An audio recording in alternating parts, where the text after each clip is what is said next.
परसों जब माननीय मुख्यमंत्री जी मनासा आए थे तो रामपुरा ब्लॉक कांग्रेस कमेटी ने कोशिश की कि माननीय मुख्यमंत्री जी को हमें ज्ञापन दें और हमें 2 मिनट अगर वो दे दें चर्चा करने का, तो हम उन्हें ये जो अभयारण्य और फॉरेस्ट से जुड़ी हुई परिस्थिति बताएं। इसके पहले जब माननीय मुख्यमंत्री जी मनासा आने वाले थे और वो निरस्त हुआ था प्रोग्राम, तब भी मैंने जिला कलेक्टर के माध्यम से मैं आग्रह किया था कि हमें मिलने का समय दिया जाए।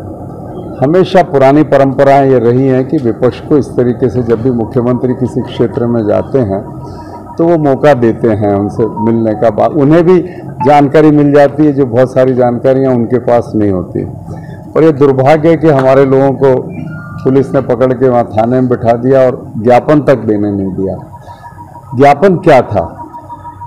ज्ञापन का प्रमुख मुद्दा जो था वो तो था ये जो अभयारण्य और अभयारण्य में जो चीतों को लाने का जो कोशिश हो रही है, हम स्वागत करते हैं इसका।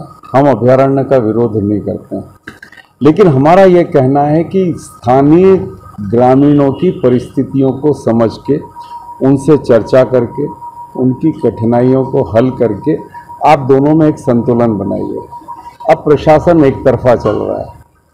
प्रशासन से जब हम बात करते हैं, विशेषकर फॉरेस्ट डिपार्टमेंट से, तो उनका कहना है कि हमें दिल्ली से बहुत ज़्यादा प्रेशर है कि जल्दी से जल्दी आप इस काम को करो। अब इससे परिस्थिति क्या बन रही है, जरा रामपुरा इस बात को समझे। जब गांधी सागर बना तो ये जितने गांव वहाँ हैं अधिकांश विस्थापित गांव हैं, इनको वहाँ बसाया गया था। धीरे धीरे जाकर जब नई जगह कोई बसते हैं तो बहुत लंबा टाइम लगता है, या बसने लगे। रामपुरा पठार पे अधिकांश ग्रामीण जो रहते हैं वो पशुपालक हैं और वो पशु चराने का काम करते हैं। वो रावली कुली हो, बसी हो, सभी जगह, अधिकांश जगह। अब पठार पर अभयारण्य की एक सीमा थी और रामपुरा रेंज की एक सीमा थी। रामपुरा रेंज की सीमा को अब अभयारण्य की सीमा बना दिया गया।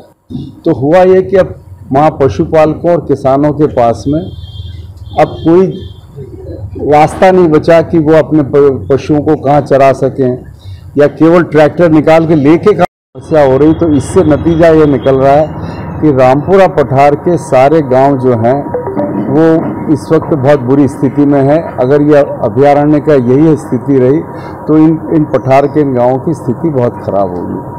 तो एक तो अभयारण्य की समस्या है। दूसरी समस्या ये है कि जो अभी जो 2 और योजनाओं का हमें कहा जा रहा है कि वो योजनाएं आ रही हैं रामपुरा पठार पर और पूरे मनासा तहसील पर।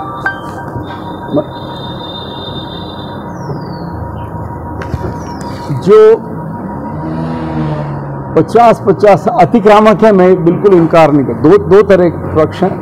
एक जिनको फॉरेस्ट में विस्थापित थे और जमीन दी थी, फॉरेस्ट में दी थी, सरकार ने दी थी, और कुछ लोगों ने सरकारी जमीन पे अतिक्रमण किया हुआ था।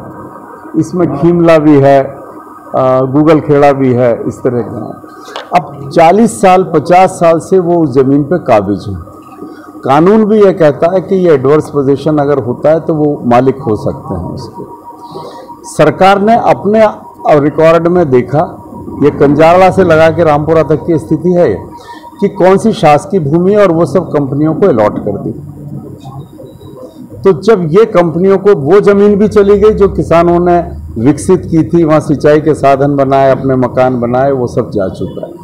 जो वहाँ पे जो पीने के पानी के स्रोत थे और सिंचाई के साधन थे, तालाब वगैरह थे, बसी की बावड़ी का तालाब, वो भी सब अब फॉरेस्ट में चले गए। जो तीसरी बड़ी बात है वो ये है कि कुआखेड़ा के रास्ते से रामपुरा में आने वाला ग्राहक वो राजस्थान से आता था और जाता था, वो रास्ता भी अब बंद हो गया है।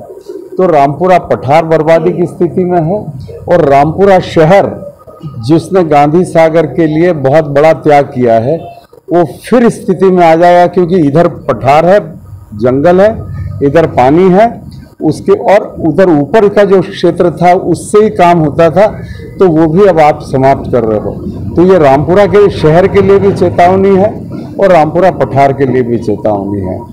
जो रामपुरा शहर धीरे धीरे अब वापस गांधी सागर से की जो समस्याएं थी उनसे अब धीरे धीरे निकल रहा था, वापस अब रामपुरा शहर जो बर्बादी की स्थिति में है। न वहाँ किसान बचेगा, न वहाँ खेती बचेगी, तो रामपुरा का व्यापार लगभग समाप्ति की स्थिति में है। ये इतनी गंभीर समस्या है कि जिस पर हम मुख्यमंत्री जी का ध्यान आकर्षित करना चाहते थे, लेकिन दुर्भाग्य से हमें मौका नहीं मिला। और मैंने मुख्यमंत्री जी को पत्र भी लिखा है और मैं आपके माध्यम से कहना चाहता हूँ कि पूरा मनासा तहसील का लगभग 1/3 हिस्सा आप आर्थिक रूप से बर्बाद कर रहे हैं।